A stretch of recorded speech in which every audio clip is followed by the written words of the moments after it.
다윗이 하나님 앞에서 이스라엘의 통일 이스라엘의 왕으로 세움받고 첫 번째로 한 일이 법궤를 예루살렘으로 옮겨오는 일. 그 일을 큰 뜻을 갖고 큰 기쁨을 갖고 큰 열망을 갖고 시작했지만 한 번은 실패하고, 그리고 말씀이 무엇이라고 말씀하는가 깊이 묵상하는 중에 올바른 방법으로 법궤를 운반해야 하는 것을 깨닫고 나서 두 번째 실행했을 때는 법궤 운반하는 것이 성공하게 됩니다.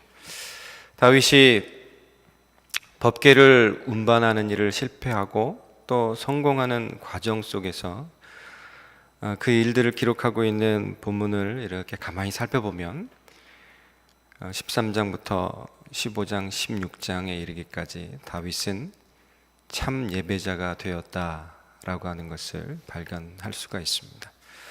분명히 그는 하나님을 사모하고 하나님을 제일 첫 번째 자리에 두고 싶어하는 사람이었지만, 그럼에도 불구하고 그 마음 가운데 있는 이 왕권을 더욱더 견고하게 하고자 하는 마음, 자기를 조금 더 내세우고 싶어하는 마음, 그런 마음 때문에 실패했었지만 이제 변하여 하나님 앞에서 모든 것을 내려놓고 자기의 권력과 권위와 또 명예, 체면, 모든 것을 다 내려놓고 하나님 앞에 선 예배자가 되는 것이 가장 첫 번째인 것을 그가 깨닫게 되었고, 전혀 부끄러움 없이 춤추며 자기의 부끄러움이 드러나든 말든 상관없이 하나님 앞에서 어린아이가 되어 춤추는 예배자로서 법궤를 운반하고, 그리고 또 오늘 본문에서 보면 그 앞에서 어떻게 하나님을 같이 예배하는지, 이스라엘 백성들이 같이 예배하는 자가 되어지도록, 같이 예배하는 나라, 같이 예배하는 민족이 되어지도록 하기 위해서 힘쓰고 애쓰고 있는 것을 볼 수가 있습니다. 여러분, 우리가 하나님 앞에 섰을 때 내가 하나님 앞에 예배하는 것도 중요하고, 우리가 함께 예배하는 자가 되어줄 수 있도록 서로를 도와줄 수 있는, 서로 돌아보아 격려하고 하나님 앞에 온전한 예배를 드릴 줄 아는 그런 공동체 되어줄 수 있기를 간절히 소망하고 축복합니다. 자, 이렇게 다윗은 하나님 앞에서 참다운 예배자로 나아가게 됩니다. 그를 통하여서 발견할 수 있는 것들이 무엇이냐면, 예배에는 하나님을 향한 갈망이 있고, 또 예배에는 하나님의 임재에 대한 소망이 있으며, 또 예배에는 하나님의 섭리와 역사에 대한 기대, 그 기대에 대한 표현이 있다라고 하는 것을 볼 수가 있습니다. 그러한 것들이 얼마나 중요한지 성경 속에서는 자주 언급하고 있습니다. 시편 42편 1절과 2절 말씀을 보면, 하나님이여 사슴이 시냇물을 찾기에 갈급함같이 내 영혼이 주를 찾기에 갈급하나이다. 내 영혼이 하나님 곧 살아계시는 하나님을 갈망하나니 내가 어느 때에 나아가서 하나님의 얼굴을 배우리이까. 하나님을 갈망하나니 내가 어느 때에 나아가서 하나님의 얼굴을 배울까. 이 새벽에 찾아 나오신 여러분 한 분 한 분이 하나님을 갈망하여서 이 예배 자리에서 하나님 만나 주시는 것을 경험하고, 그 만남의 자리에서 하나님이 우리에게 행하시고자 하는 것들에 대한 기대를 표현하려고 하시는 줄 믿습니다. 시편 107편 9절에서는 그가 사모하는 영혼에게 만족을 주시며 줄인 영혼에게 좋은 곳으로 채워주심이로다. 잠언 8장 17절에서는 나를 사랑하는 자들이 나의 사랑을 입으며 나를 간절히 찾는 자가 나를 만날 것이니라.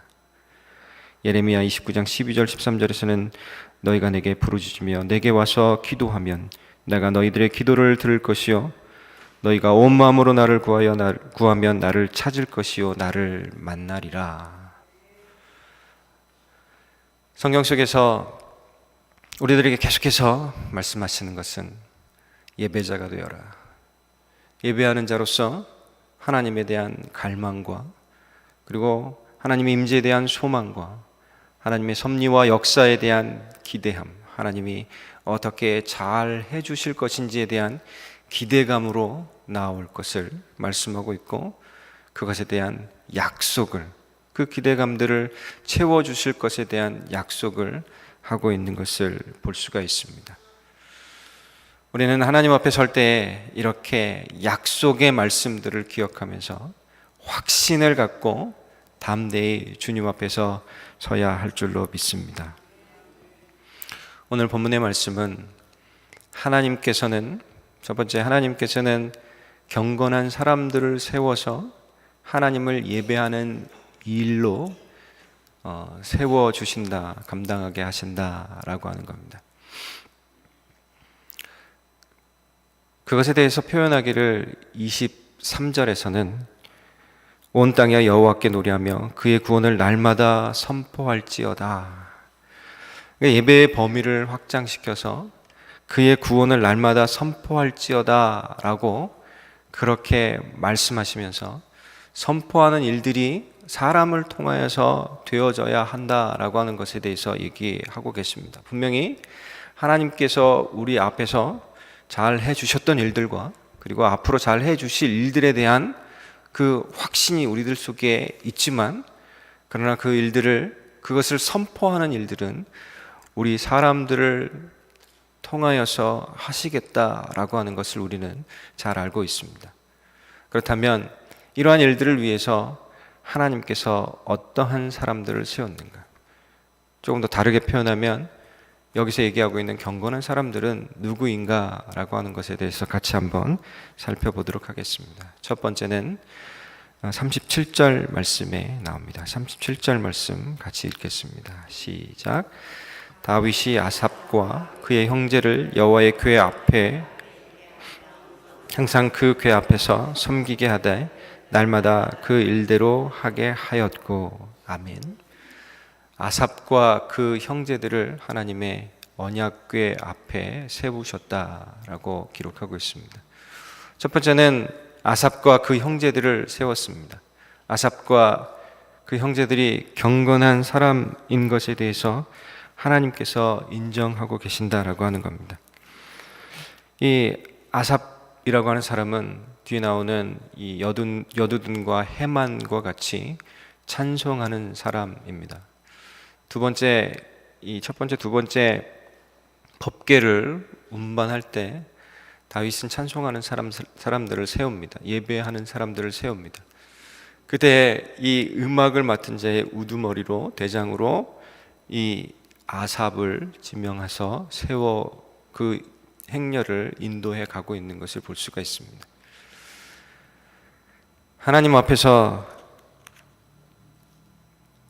하나님의 것을 기뻐하고 찬양하고 또 그걸 노래할 수 있도록 지명하여서 세움 받은 사람이고, 뒤에 보면 아삽이 쓴 시편이 여러 편 기록되어 있는 것도 볼 수가 있습니다. 시편 50편과 시편 73편부터 78편까지의 시를 쓴 사람이기도 했었습니다. 그만큼 하나님에 대해서 깊이 묵상하는 사람이었고 하나님의 것에 대해서 온전히 표현할 줄 아는 그런 사람이었습니다. 그런 사람이기에 다윗은 하나님 앞에서, 특별히 하나님의 궤 앞에서, 하나님의 궤는 지금까지 살펴본 바와 같이 하나님의 임재를 상징하잖아요. 하나님의 임재 앞에서 그 일들을 감당하도록 그렇게 지명하시고 세웠다라고 하는 겁니다. 제가 어제 한 집사님의 비즈니스를 신방을 했습니다. 아주 젊은 집사님이신데 그 비즈니스를 신방하면서 무슨 말씀을 드리면 좋을까라고 이렇게 생각했는데 떠오른 말씀이 이 요한복음 15장 7절 말씀, 너희가 내 안에 거하고 내 말이 너희 안에 거하면 무엇이든지 구하라 그리하면 이루리라 하신 그 말씀이 떠올랐어요. 그 말씀을 계속 묵상하면서 가는 중에 갑자기 의심이 드는 거예요. 비즈니스 10만 가는데 이 말씀이 어울리나? 라고 그렇게 생각이 갑자기 들더라고요. 그래서 다른 본문으로 말씀을 전해야 되겠다라고 생각하면서 이 또 파킹 문제 때문에 거기 좀 헤매다가 힘들게 파킹하고 그 무거운 꽃 들고 이렇게 정신없이 갔어요. 그러면서 그 앞에 앉아서 몇 마디 나누다가 기도 제목이 뭐냐고 그랬더니 봉투 하나를 내미는 거예요. 기도 제목이 써 있는, 기도 제목을 많이도 썼더라고요. 그 기도 제목을 보니까 첫 번째로 내가 요즘에 기도하는 습관이 생겼는데 그 기도 잘 할 수 있도록 그렇게 기도해 달라고. 그게 기도 제목, 첫 번째 기도 제목이더라고요. 그래가지고 하나님께서 이 말씀을 내 속에서 계속 이 맴돌게 하신 이유가 있구나라고 하는 그런 생각을 했습니다. 사실 그 전에 보았던 그 집사님이라는 타이틀 스스로 얘기하더라고요. 자기는 그 집사라는 타이틀을 받긴 했지만 그분 표현이에요. 용서하시고 들으세요. 저는 날라리입니다라고 이렇게 얘기를 하더라고요. 사실은 조금 그랬는데 지금 보니까 굉장히 많이 성숙해 있고 성장해 있고, 그리고 늘 그런 습관에 머물 수 있도록 하는 그런 의도가 자기에게 있다라고 하는 것을 발견하고 그것을 표현하기를 그 전에 목자이신 아무개 집사님께서 자기와 함께 이렇게 했기 때문에 자기가 이렇게 표현하고 또 말씀 가운데 우리 가정을 지켜주시기를, 그리고 자녀들이 하나님의 인도하심 가운데서 하나님의 좋은 만남을 인도하심 가운데 되어줄 수 있도록 비즈니스를 어떻게 아무튼 기도 제목을 많이 이렇게 적었더라고요.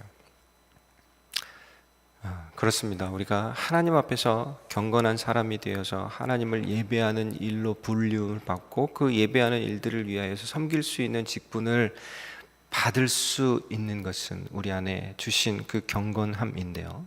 그 경건함이라고 하는 것은 어느 한순간에 갑자기 생긴 것이 아니라 꾸준히 사모하고 또 그 습관 가운데 머물러 있고 그것이 확신이 되어지고 그 확신 가운데 하나님 앞에 표현해 드리는 그 과정들을 통하여서 늘 하나님의 임재 앞에, 하나님의 그 임재하시는 그 상징 앞에 머물러 있으리라고 하는 그것 때문에 점점 더 좋아지고 그것이 하나님 앞에 인정받게 되어지는 줄로 믿습니다.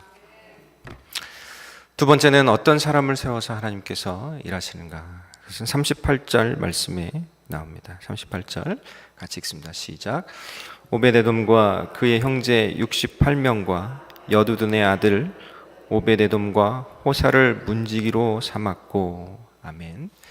여기서 오벳에돔이라고 하는 사람을 세워서 그 뒤에 또 여두둔의 아들 오벳에돔, 이게 앞에 오벳에돔과 뒤에 나오는 여두둔의 아들 오벳에돔은 다른 사람입니다. 어찌되었든 이 오벳에돔이라고 하는 사람의 이름을 제일 앞에 두면서 그 사람을 세워서 문지기로 삼았다. 문지기로 삼았다라고 그렇게 말씀하고 있습니다. 이 오벳에돔이라고 하는 사람의 경건함을 어떻게 하나님께서 인정하셨을까를 또 묵상해 봤습니다. 사실 첫 번째 법궤를 운반하는 일을 실패했을 때 그 법궤를 놓아둔 곳이 어디였습니까? 오벳에돔의 집이었죠. 사실 이 법궤를 만졌던 우사가 죽었다라고 하는 사실을 다 알고 있었기 때문에 사실 자기 집에다 그 무서운 것을 놔둘 수 있을 거라고 생각하는 사람은 많지 않았을 것입니다. 그런데 가만히 보니까요, 그 과정 속에서 이 오벳에돔이라고 하는 사람은 법궤가 자기 집에 있는 것에 대해서 기뻐하고 즐거워했다. 온 가족이 기뻐하고 즐거워했던 사람인 것을 볼 수가 있습니다. 이 오벳에돔이라고 하는 사람은 레위 지파에 속한 사람입니다. 그리고 이 역대상 26장에 가서 보면 그가 고핫 자손이라고 하는 것을 알 수가 있어요. 이 레위 지파에는 이 세 자손이 있었는데 게르손, 고핫, 무라리라고 라고 하는 이 세 자손이 있어서 그 자손들이 각자 성전 기구들을 담당하는 역할을 분배해서 맡았습니다. 그때 이제 이 고핫 자손들이 법궤를 운반하는 일과 법궤를 지키는 일들을 맡았었던 거죠. 그 고핫 자손인 이 오벳 에돔의 집에 법궤가 왔으니 기뻐하고 즐거워할 수밖에 없는 거예요. 전에 우리 조상들이 했었던 일들이 내가 직접 요청하지도 않았는데 희한하게 굴러 들어와서 그것을 억지로인지 자발적으로인지 자기도 모르는 순간에 그것을 즐겁고 기쁘게 그것을 섬기고 있더라라고 하는 겁니다. 그랬더니 하나님께서 복 주셨다. 그리고 그 복 주신 것이 오늘 본문에서 얘기하고 있는 것처럼 그것을 지키는, 그것을 보관해둔 장막의 문지기 역할을 하는 그런 은혜를 허락하셨다라고 하는 겁니다. 그게 그에게 복이 되었다라고 하는 거죠. 시편 84편 10절 말씀 보면 주의 궁정에서 한 날이 다른 곳에서 첫날보다 나은즉 악인의 장막의 거함보다 내 하나님 문지기로 있는 것이 좋사오니. 아마 이 오벳 에돔의 마음이 이와 같지 않았을까 싶습니다. 주의 궁정에서 한 날이 다른 곳에서 첫날보다 나은즉 악인의 장막의 거함보다 내 하나님 문지기로 있는 것이 좋사오니. 여러분 아멘이십니까? 어쩌면 여러분에게 하나님의 일이 주어졌을 때 그 일을 자발적으로 내가 한번 해보겠습니다 라고 해서 하신 분도 있을 거고, 또 어떤 분은 맡기니까 할 수 없이 억지로 목사님 얼굴 봐서 제가 이번에 1년만 한번 하겠습니다 라고 하는 그런 마음으로, 목사님한테 얘기는 안 했지만 그런 마음으로 하시는 분도 있을 것 같아요. 아마 웃으시는 분은 그런 분인가요? 네. 그렇지만 중요한 것은요, 자기가 자발적으로 그 일을 맡게 되었든 떠밀려서 그 일을 맡게 되었든 그 안에서 하나님이 주시는 그 말씀과 의미가 무엇인지 다시 묵상해보고 그 안에서 이래서 내게 복 주시려고 이 일들을 맡기셨구나라고 하는 것을 깨달으며 기쁘고 즐겁게 그 일들을 감당해 가는 모습을 보인다면 분명히 하나님께서 그 일들을 그렇게 감당하고 있는 여러분을 바라보며 네가 참 경건하구나, 내가 너를 더 좋은 일로 맡기겠다라고 말씀하실 줄로 믿습니다. 그러한 경건함으로 우리가 함께 나아감으로 해서 우리 교회 공동체가 더 단단해지고 우리 교회 공동체 가운데서 주어지는 일들이 행해질 때마다 오히려 기쁨과 감사와 즐거움이 넘쳐나는 그런 은혜가 있을 줄로 믿습니다. 세 번째 경건한 사람들, 세 번째 부류는 이 39절 40절 말씀에 나옵니다. 같이 읽겠습니다. 시작. 제사장 사독과 그의 형제 제사장에게 기브온 산당에서 여호와의 성막 앞에 모시게 하여 항상 아침 저녁으로 번제단 위에 여호와께 번제를 드리고 여호와의 율법에 기록하여 이스라엘에게 명령하신 대로 다 준행하게 하였고. 아멘. 세 번째 사람은 제사장 사독과 그의 형제 제사장들입니다. 이 사독이라고 하는 인물은 이 당시에 아비아달이라고 하는 대제사장이 있었고요. 유일하게 이 다윗 시대에 대제사장이 2명 있었는데 그 중에 하나가 이제 나중에 이 사독이라고 하는 인물과 함께 아비아달 그렇게 같이 이렇게 서게 됩니다. 이 사독이라고 하는 제사장이 일했던 곳을 주목할 필요가 있는데요. 사실 법궤가 처음에 이 출애굽해서 이 여호수아의 이스라엘 정복을 통해서 정착한 뒤에 법궤가 놓여 있었던 곳이 어디냐면 실로라고 하는 곳에 장막이 있었고 그 안에 법궤가 놓여 있었습니다.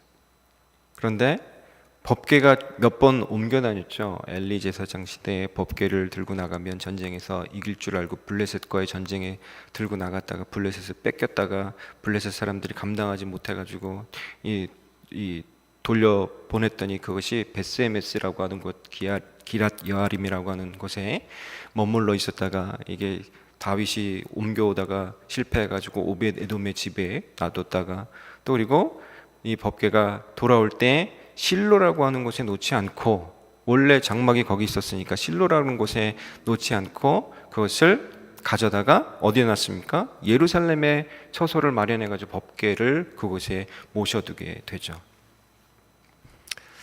사실 하나님께서 이스라엘 백성들에게 하나님의 임재의 상징인 성막이 있는 장소로 실로라고 하는 것을, 그것은 에브라임 지파 가운데 에브라임 지파가 정착한 땅 가운데 있는 도시였습니다. 그곳에 정착하게 하셨지만, 그러나 하나님의 의도 속에는 메시아가 어느 지파에서 나는 걸로 되어 있습니까? 에브라임 지파가 아니라, 그런 걸 왜 저한테 물어보세요라고 하는 표정으로 이렇게 보지 마시고요, 유다 지파에서 나는 것으로 예언하고 있지 않습니까? 그래서 유다 지파가 속한 이 예루살렘에 그 법궤가 이렇게 놓여질 수 있도록 그렇게 해서 하나님께서 인도해 가셨다라고 하는 것을 우리는 주목해야만 합니다. 그런데 분명히 법궤는 이 37절 아삽이 이 하나님의 언약궤 앞에서 행했던, 그리고 오베데돔이 문지기로 지켰던 그곳에 법궤가 있는데 그곳은 예루살렘이죠. 그런데 이 39절과 40절에서 보니까 이 사독이 하나님 앞에서 아침 저녁으로 번제를 드리는 곳은 어디였습니까? 기브온 산당. 기브온이라고 하는 곳은 베냐민 지파 땅 가운데 있었습니다. 그러니까 이게 지도를 이렇게 보면 이 유다 지파의 땅이 있고요, 그 위에 조그맣게 베냐민 지파가 있고 그 위에 에브라임 지파가 있습니다. 그러니까 에브라임 지파의 실로에 있었던 법궤가 이렇게 내려와서 예루살렘에 머물게 되죠. 그런데 성막은, 모세 때 지었던 그 성막은 같이 내려오지 않고 이 베냐민 지파의 이 기브온이라고 하는 곳에, 기브온 산당에 그렇게 놔둔 거예요. 그러니까 이게 거리가 있잖아요. 거리가 떨어져 있잖아요. 그랬기 때문에 당시에 대제사장 2명이 필요했던 겁니다. 그래서 예루살렘에서는 이 아비아달과 그 제사장들, 그 지명한 이 예배하는 사람들을 중심으로 해서 그 일들이 진행이 됐고, 그리고 39절에서 얘기하고 있는 이 기브온 산당에서 이 사독이라고 하는 사람을 통하여서, 대제사장을 통하여서 그 일들을 하게 하셨다라고 하는 겁니다. 이 시편 78편 60절 이하에 보면요, 이런 말씀이 있습니다. 사람 가운데 세우신 장막 곧 실로의 성막을 떠나시고,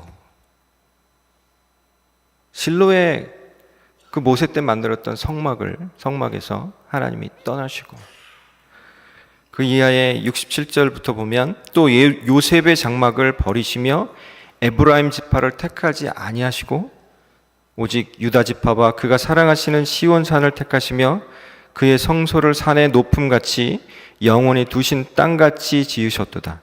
또 그의 종 다윗을 택하시되 양의 우리에서 취하시며, 라고 그렇게 이 시편에서 노래하고 있는 것 같이 하나님께서 약속하시고 또 계획하신 그 일들이 어떻게 진행되어져 있는지에 대해서 이스라엘 백성들이 잘 알고 있었다라고 하는 겁니다. 그런 상황 속에서 이 뒤에 가서 보면요, 이 다윗의 생애가 순탄하지만은 않았잖아요. 물론 왕으로 등극해가지고 거의 40여 년간, 30여 년간 통일왕국 속에서 이 기쁘게 그리고 많은 치적을 세우면서 그렇게 사역했지만, 그러나 이 말년에 가서는 아들들이 압살롬을 비롯해서 반역을 일으키고 막 그런 상황 속에 놓였다가 마지막에 또 다른 이들이 막 이게 반란을 일으키고 하는 그때에 이 사독과 아비아달이 그 다윗의 편에서 있긴 했지만 마지막에는 이 사독이 충성을 다합니다. 그래서 아비아달은 이 솔로몬 성전이 완공되고 나서 이제는 더 이상 성막 따로 법궤 있는 곳 따로 그렇게 따로따로 있을 필요 없이 예루살렘 성전에 솔로몬 시대에 한 곳에 그것이 다 이제 집중해서 놓이게 됩니다. 그리고 그 성전을 지키고 성전에서 이 분향하고 하는 일들을 위해서 대제사장 사독이 그렇게 솔로몬 시대부터 첫 번째 이 성전을 지키는 대제사장으로 세워지게 되는 것을 볼 수가 있습니다. 무슨 말씀을 드리려고 하냐면요, 하나님 보시는 사독 속에 있는 경건이라고 하는 것은 충성스러움입니다. 하나님께 대한 충성스러움과 그리고 하나님께서 세워놓으신 교회의 공동체, 하나님께서 세우신 나라에 대한 그런 충성스러움, 그것을 하나님께서 경건하다라고 그렇게 인정하고 계신다라고 하는 겁니다. 여러분이 하나님 앞에서 그러한 충성스러움으로 서는 존재가 될 수 있기를 간절히 소망합니다. 그렇다라고 하면 그러한 일들을 위해서 우리들이 해야 할 것이 무엇일까요? 우리 안에 있는 더러운 것, 욕심, 또 정욕적인 것들, 그런 것들을 다 내려놓고 오직 하나님의 거룩하심을 바라보고 하나님의 뜻이 무엇인가에 대해서 늘 대면하여 알게 된 그것을 늘 지켜 행하고자 하는 그런 것이 되어야 할 줄로 믿습니다. 이 더러운 것을 내보내면 편안하잖아요. 그렇죠? 전에 우리 자녀들이 그 생년상으로 나오는 것을 번호로 표시를 하는데 넘버 1이 PP, 넘버 2가 푸푸, 넘버 3가 푸푸인데 물로 나오는 거. 제가 그 전에 교회에서 새벽 기도를 인도하기 위해서 이렇게 섰는데요, 한 10분쯤 지났을까요? 도저히 배가 아파서 참을 수가 없는 거예요.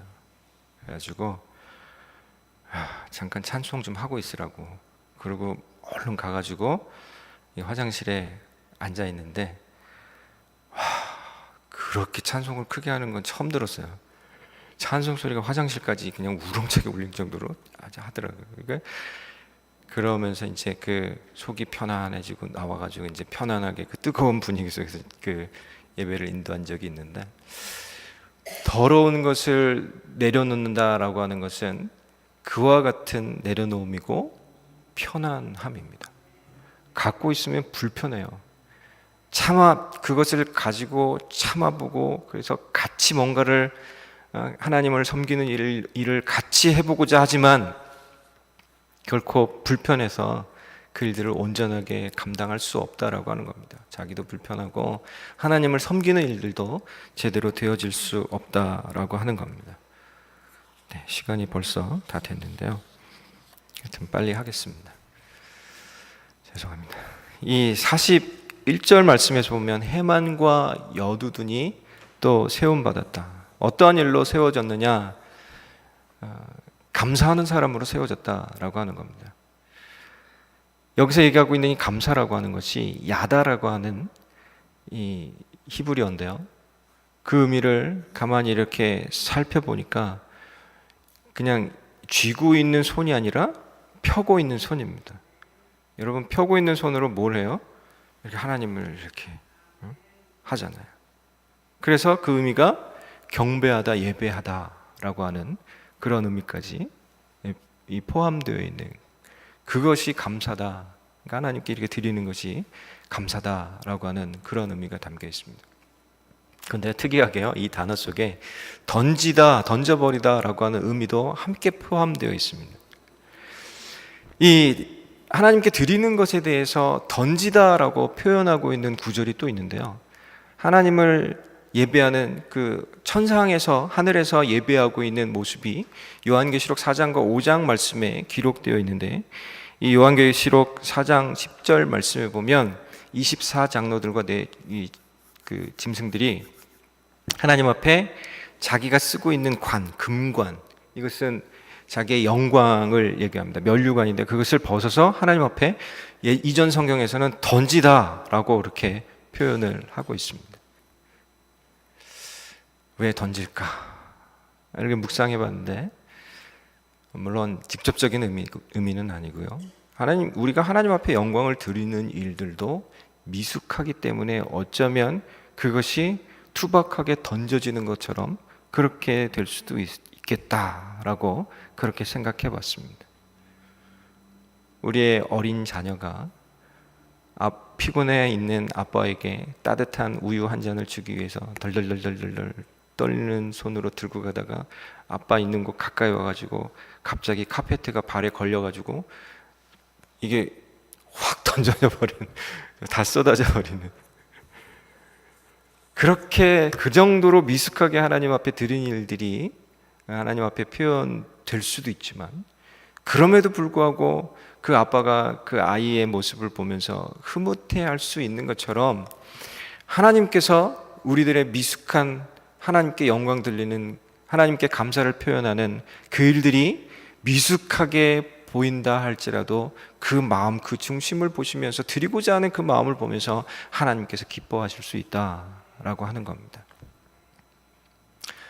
하나님께서 세우신 이 경건한 사람들, 그래서 그 일들을 맡기셔서 그 일들을 감당하게 하셔서 보여지는 그 예배의 모습들, 그것이 얼마나 아름답고 또 황홀한지, 아마 이 요한계시록 4장과 5장에서 표현하고 있는 그 천상의 예배와 같이 그렇게 아름답게 하나님께서 보실 줄로 믿습니다.